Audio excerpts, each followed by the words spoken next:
জি বলেন। শেখ, আমার প্রশ্নটা হলো, 10-12 জন মিলে যদি আমাকে হত্যা করতে আসে, তখন যদি আমি পালায়ে যাই, আর পালায়ে না যে যদি 10-12 জনের সাথে আমি একাই যুদ্ধ লড়াই করি এবং মারা যাই, তাহলে কি এটা সুসাইড হবে? কারণ তারা 10-12 জন, আমি একা, তাদের সাথে পারবো না। তারপরে যদি আমি তাদের সাথে লড়াই করি এবং মারা যাই, তাহলে কি এটা সুসাইড হবে? নবী সাল্লাল্লাহু আলাইহি ওয়াসাল্লাম ওমান কুতিলা দুনা নাফসিহি ফাহুয়া শহীদ, যেই ব্যক্তি নিজের আত্মরক্ষার জন্য নিহত হবে সে শহীদ।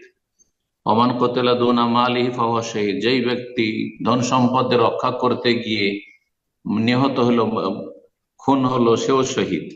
ওমান কুতিলা দুনা আহলি, যে ব্যক্তি স্ত্রী, ছেলে মেয়ে, বাপ মা, পরিবার পরিজনের হেফাজত করতে গিয়ে শহীদ হলো চোর ডাকাত বা খনির হাতে, সেও শহীদ।